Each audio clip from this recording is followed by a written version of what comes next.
Comenzamos con la segunda parte entonces de esta entrevista con José Peris. Yo diría entrevista difícil, muy difícil, y que va a ser sin duda muy controvertida. Y al terminar la primera parte, él nos hablaba de la diversión, él nos gritaba, nos decía a voz en cuello que debíamos evitar, por sobre todas las cosas, fue la conclusión que yo saqué, el estrés.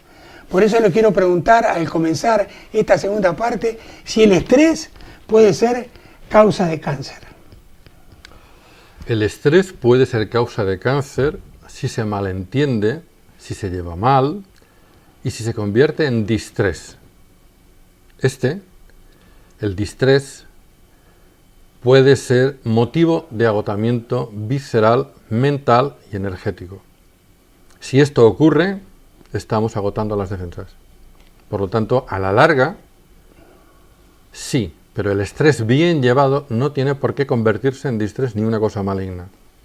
Solamente las personas que trabajan o actúan sin conciencia y les da igual todo, simplemente se ponen una meta y tengo que llegar, y tengo que llegar, y tengo que llegar al precio que sea, algunos lo pagan caro. Otros se dan cuenta y dicen, oye, para vivir no hace falta tanto, ¿eh? Acá me ponías neoplasia, metástasis, sarcomas, carcinomas, leucemias y linfomas. Y también, entonces te preguntaría si algo de esto es contagioso. No. Absolutamente para nada. Vamos a ver, el cáncer no es contagioso, la infección sí. El cáncer no es contagioso, la infección sí. Y me remito ahora a Elisabeth Kubler-Ross. Elisabeth Kubler-Ross, todos sabemos que fue doctora después de la Segunda Guerra Mundial, ella es de Zúrich, fue médico, fue psiquiatra y fue catedrática de tanatología. Y yo me quito el sombrero cuando es la única persona en el mundo que tiene 23 nominaciones de doctor honoris causa. Es como para hacerle caso. Esta señora durante un tiempo recogió niños con SIDA y se los llevó a su casa en Estados Unidos. Lo que consiguió es que le incendiaran su casa y lo que consiguió es que la recibieran a tiros. Posteriormente, en Chile, hizo una grabación diciendo: el SIDA no es un bicho, es un síndrome. Sube las defensas. Otra cosa, Héctor, es que la gente que sufre más la frustración, que es el punto de inflexión de todo ser social, si yo estoy en algo que no me gusta, si las cosas no me salen como a mí me gusta, si no llego hasta lo que yo quiero, estoy frustrado. Cuando llego a casa voy a querer placer, bebido, comido o sexual. Si esto dura durante mucho tiempo, esta emoción a mí me va a perjudicar y mucho. Voy a terminar con mis defensas. ¿Nunca hay que ser hedonista? No. Hay que ser humildoso. Hay que ser humilde. Entonces, si tú estás dentro de un trabajo en el que te cuesta la salud, en el que te agota, replantéate si estás haciendo lo correcto o sencillamente quieres cambiar de chalet. Hay gente, José, que le teme tremendamente al dolor. Quien tiene cálculos renales, tiene piedras en los riñones, y esas piedras se mueven, como están pasando por pequeños canalículos, y la piedra más grande, producen unos cólicos renales que, según los médicos y según quien lo siente, es lo mismo que el parto de la mujer. El parto cuando todavía no existía la epidural. Claro. Pero de todas maneras es horrible. Nosotros lo hemos tenido en carne propia varias veces. Entonces, hay mucha gente que también teme el hecho de que el cáncer, sea donde fuere en el cuerpo, le produzca dolor. ¿Produce dolor el cáncer? En ocasiones sí, y tremendamente doloroso porque se infectan los ganglios linfáticos, crecen de tamaño y el dolor es insoportable. Pero yo diría una cosa, me remitiría a la doctora Budwin o Alberto Martí, el doctor Alberto Martí o el doctor Jung, que dicen lo siguiente: hay 3 filtros en el cuerpo que saturamos con una facilidad terrible: pulmones, riñones e hígado.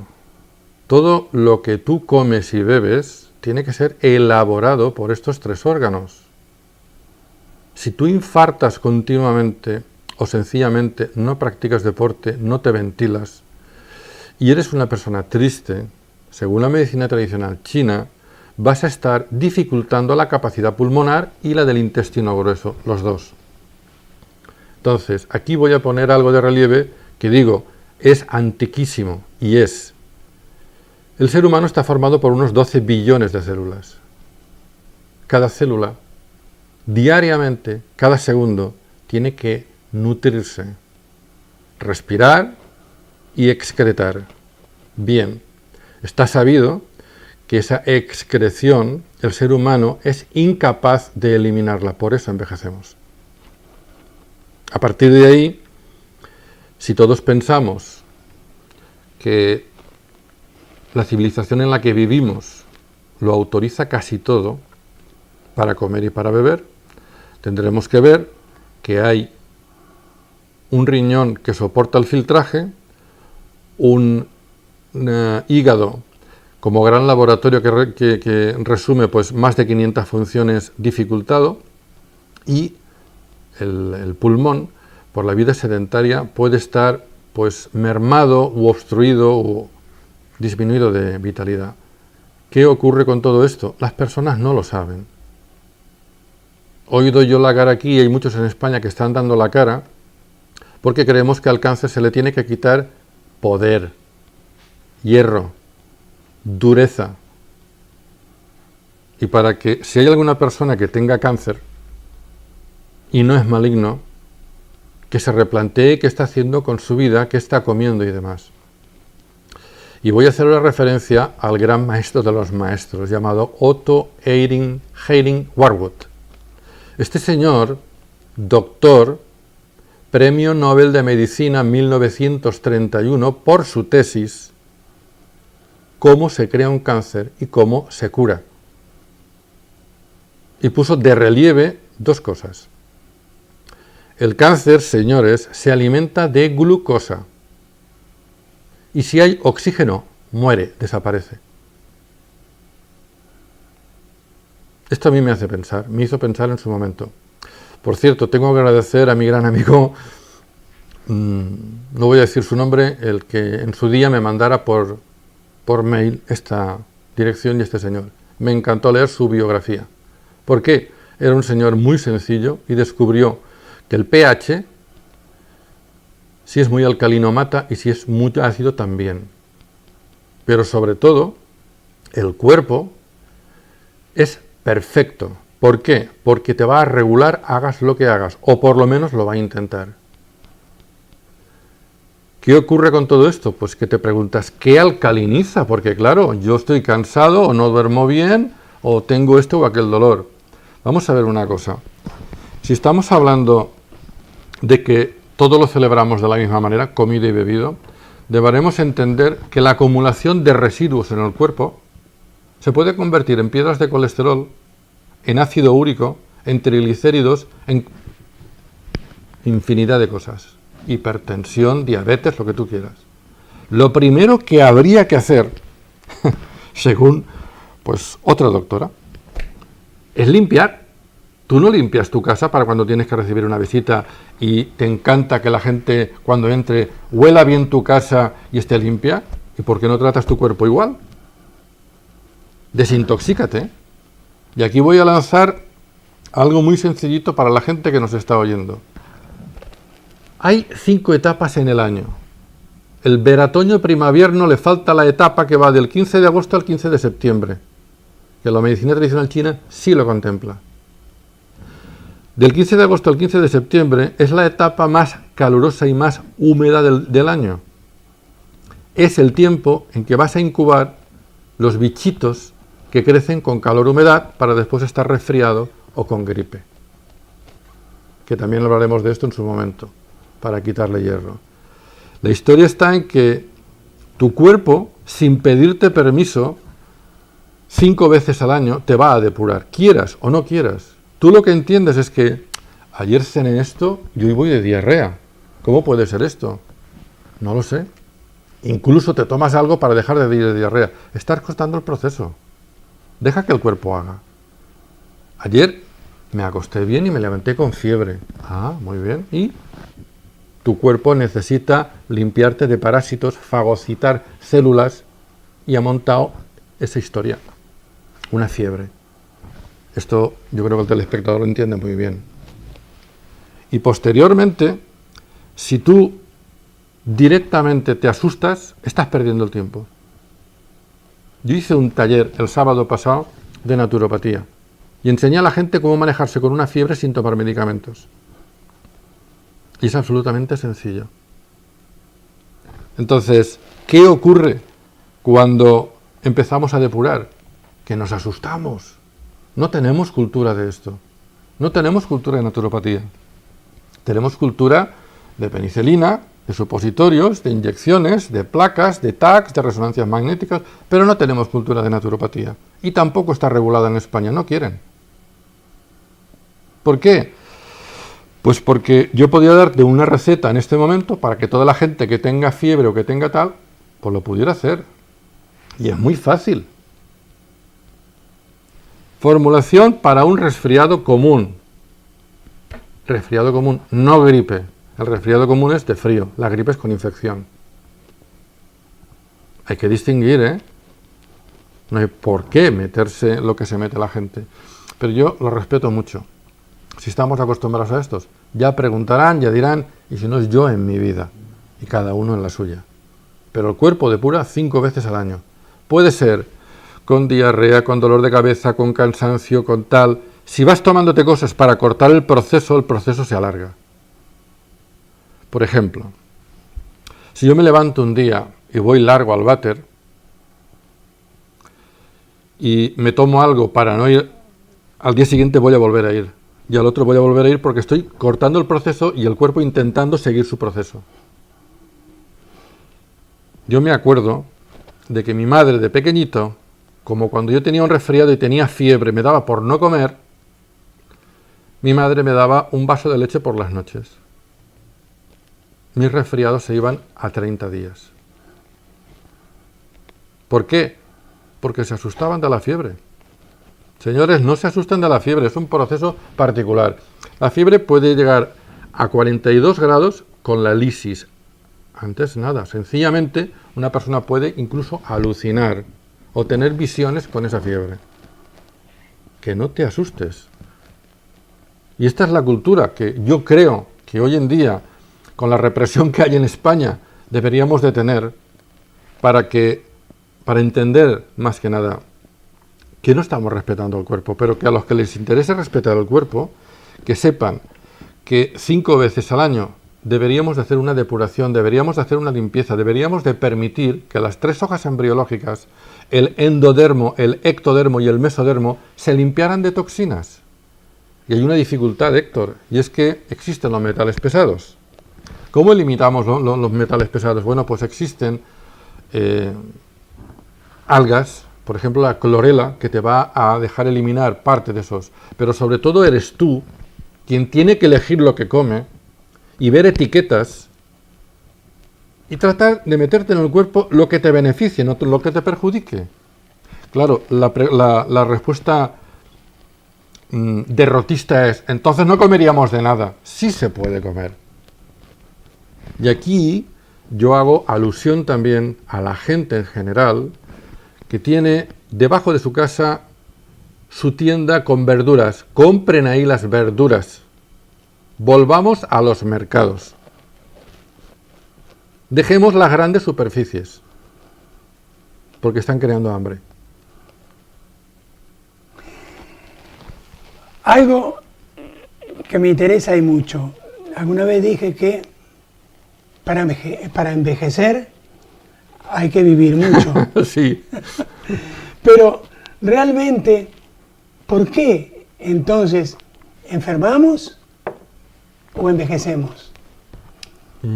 Podemos hacer las dos cosas, pero yo diría que envejecemos porque, aunque enfermamos, tenemos algo innato, que Hipócrates dijo muy claro: tú tienes una fuerza innata de autocuración, y quieras o no quieras, el cuerpo te lo va a dar en dolores, te lo va a dar en fiebres, en sudores, en diarreas, te lo va a sacar conforme pueda.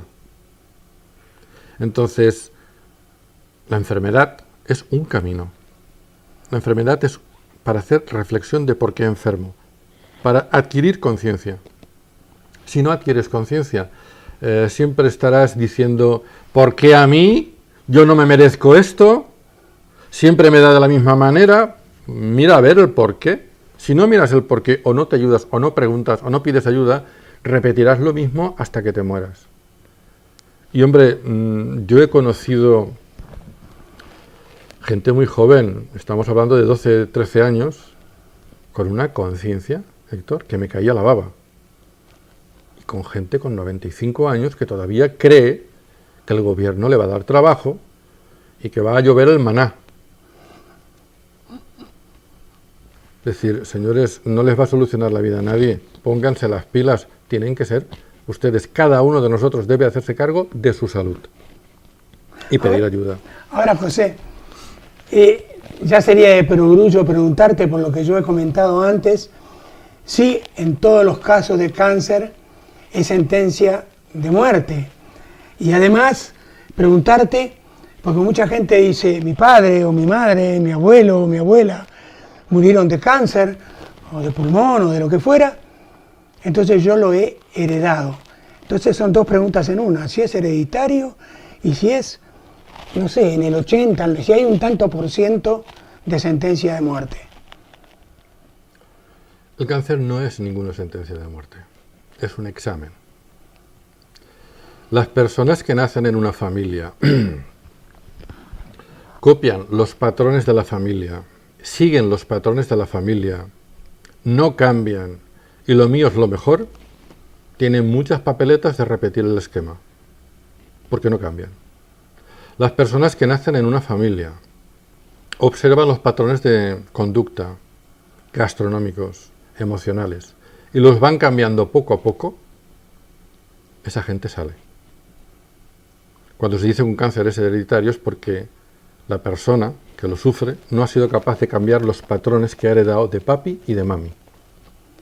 Es decir, emocionales, gastronómicos, actitud de vida, modus operandi, de todo. No los ha cambiado. Se ha quedado en un estado conservador y, señor, que me quede por lo menos como esté. Ese es el peligro. Quedarte como estás, ser conservador. Ese es el peligro. Porque tú te crees, cuando eres pequeño, que tu mami es la mejor, que es la mejor cocinera, que tu padre es un Superman, que tu padre es la leche. Como en mi familia no hay nadie. Cuando mi padre dice tal, cuando mi madre dice tal, mis hermanos tal. Sí, perdona, pero cuando llegas posiblemente a la adolescencia, o cerca ya de los 20 años, te das cuenta de que un amigo te invitó a comer y hace unos macarrones que tu madre no los hace. Y empiezas a cuestionar: ¿lo de mi madre será lo bueno? ¿Será lo mejor o no será lo mejor? Tienes que empezar a cuestionarte si tu padre, si tu madre, si tus hermanos, si tú, ¿cómo estáis? Si habéis tenido antecedentes familiares de cáncer, preocúpate un poquito y mira a ver, como lo digo yo en internet el otro día, las obsesiones llevadas durante muchos años al extremo. El que me la hace a mí me la paga. El señor que hace esto está autoagrediéndose. Y el señor que se obsesiona en que las cosas se hacen como yo digo, está teniendo muchas papeletas. La persona que sigue triste, melancólica o apática, sin darse cuenta que está manejando la emoción para que le hagan caso, está comprando papeletas. La persona que, siendo miedosa, no resuelve, no se atreve a entrar en el miedo y a desmenuzarlo, está teniendo papeletas. Y estamos hablando a largo plazo. Pero depende de cómo vivas tú cada emoción. Porque si la vives suavemente, no va a pasar nada. Pero como las lleves al cuerpo y las hagas sólidas, va a ser tu problema. He tenido compañeros en el fútbol que en algún momento dado se han quebrado, o tibia o peroné, y resulta que después de operados y pasados unos meses, tengo entendido que el callo óseo que se forma es mucho más fuerte que lo que venía de fábrica. Pero esos compañeros míos no han vuelto a jugar al fútbol por miedo. Entonces, cuando el oncólogo, por ejemplo, le dice a un señor o a una señora, usted ha superado totalmente el cáncer, ¿se vuelve a la vida 100%? Si la persona en cuestión que ha tenido el cáncer ha seguido procesos biológicos, el índice de vida es muy largo. Desde la medicina contemplan que una persona que viva 5 años después de meterse la última sesión de quimio se ha curado. Para mí es un error. Es decir, tú a tu cuerpo no puedes maltratarlo. Tú a tu cuerpo tienes que mimarlo. Y para mimarlo primero tienes que entender el proceso, por qué se ha dado. Y en la consulta, el doctor Ismael Rochillo lo contemplamos. En Insumed se contempla. Félix Irigoyen lo contempla. ¿Por qué? Porque la persona, como dice Hammer, es mente, es órgano y es energía. Y hay una ley biológica que ahí lo repite hasta la saciedad. Ray Hammer, para mí, no es un maestro, es un genio, o lo que venga a continuación, porque después de 60.000 casos escritos y corroborados, pone una emoción detrás de cada cáncer. Y hay una ley férrea, según Hammer, que cuando a ti te dicen, tiene usted cáncer, te provocan un shock. Y este shock es el que crees que te va a matar. El cáncer no. Ahora, el diagnóstico precoz, Sí. ¿es un seguro de vida? Total y absolutamente.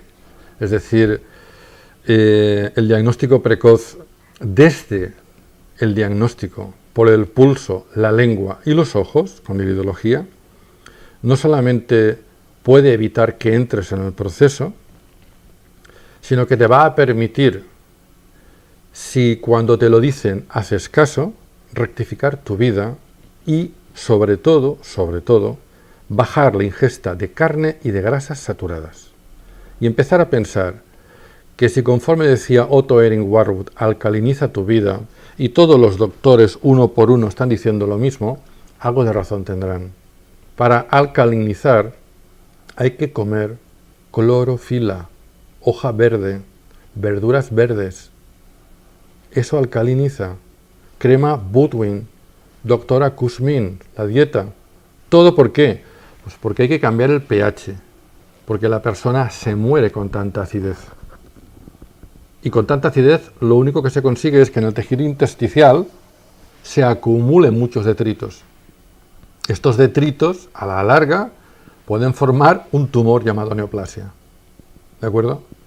Pero si tú vas a la causa, que aquí nunca se va a la causa, yo lo que veo socialmente es que se parchea. Quimio para todos. ¿Perdón? Es como si diéramos clamoxil a todo el mundo. ¿Por qué? Para terminar, José, que se nos fue el tiempo, algo que le quieras volcar al televidente y nosotros, en nuestra ignorancia al respecto, no te hayamos preguntado. Hay muchas personas que no hablan por miedo. Y yo no sé cómo estoy aquí. Porque yo también tengo mi miedo. Pero estoy dando ejemplo, estoy viviendo mi miedo. Lo que no quiero jamás en la vida es que mi curiosidad se vea mermada, cueste lo que cueste. Y si hay alguna persona que cree que me he pasado, yo pido disculpas o perdón directamente. Pero yo tenía que decir esto. Yo soy un curioso de la vida, un curioso de la salud y un curioso que no entiendo por qué no se ha dicho todo esto desde 1931. Porque la gente tiene derecho a saberlo.